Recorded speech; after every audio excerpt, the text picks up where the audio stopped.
سلام اومدم با یه ویدیوی آشپزی دیگه. این سری غذای مورد علاقه آقا آریا، ماکارونی. اینجا پیازامو دارم سرخ میکنم. اینجا آبم رو با زردچوبه و نمک گذاشتم بجوشه. پیازام که یکم سرخ شد، سبک شد، یه دونه هویج رنده شده بهش اضافه میکنم.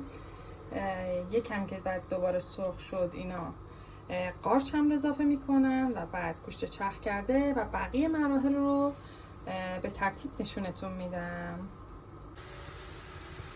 هویجم رو اضافه کردم.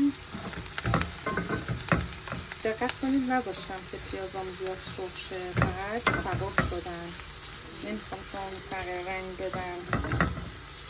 خب هویجم رو میذارم سرخ میشه، خیلی کم طول میکشه، نهایتا 6-7 دقیقه. بعدش قاشم رو بهش اضافه میکنم، سرخ میکنم و بعد گوشت چرخ کرده. آبم رو گذاشتم بجوشه تا ماکارونی ها رو بهش اضافه کنم. هویجامون به این مرحله از سرخ شدن که رسیدن، سبک شدن، نرم شدن، قارچمون رو اضافه میکنیم. درش رو میذاریم تا قارچم آب بندازه و سرخ شه.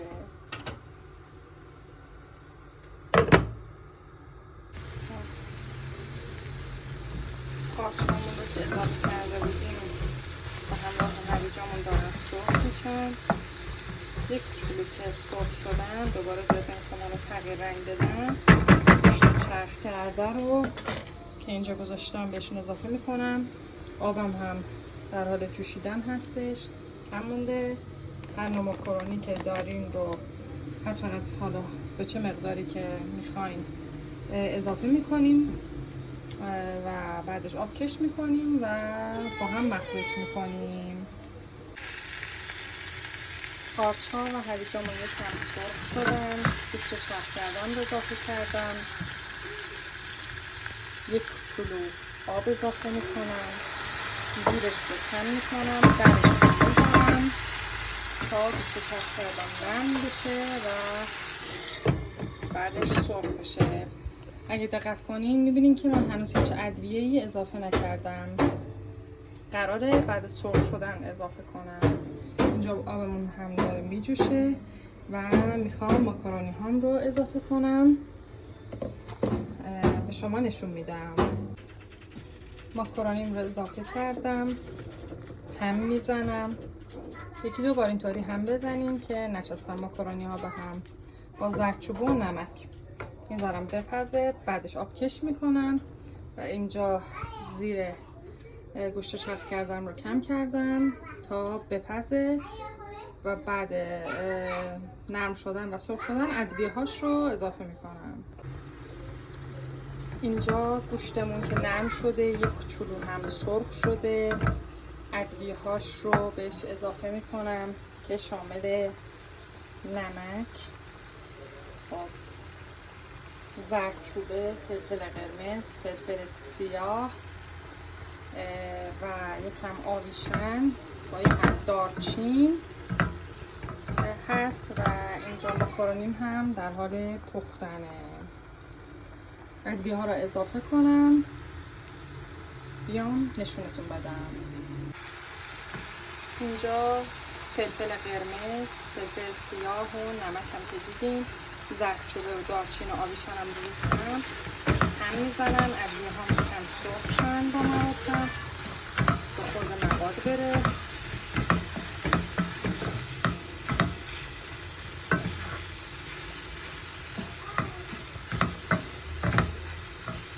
بچه ها خیلی دوست دارن این رو، مخصوصا که حالا هم پروتئین داره، هم سبزیجات داره، هم کربوهیدرات داره.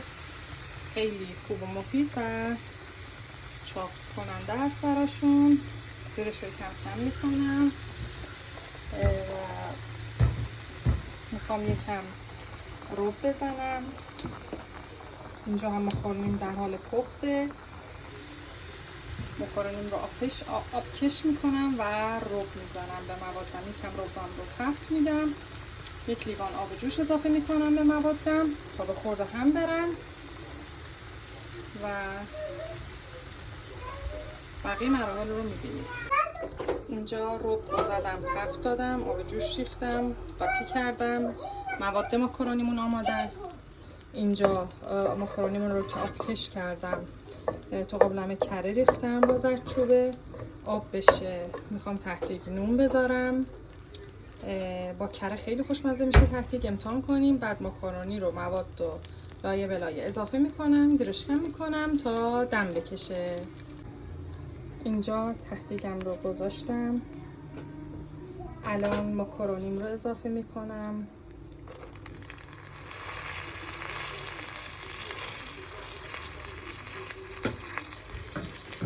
مواد ماکارونیم رو اضافه میکنم. ببینید چقدر خوش رنگ شده. همینقدر هم خوش‌طعم هست. دوباره ماکارونی اضافه میکنم.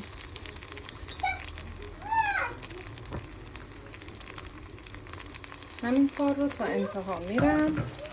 زیرش رو کم میکنم تا خوب دم بکشه.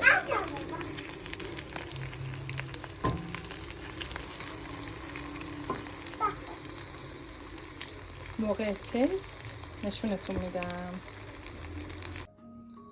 با آقا آریا اومدم براتون تست کنم. ماکارونی ما آماده شد. ببینید چقدر خوش رنگه. آقا آریا هم داره ناخونک میزنه. تست میکنم براتون.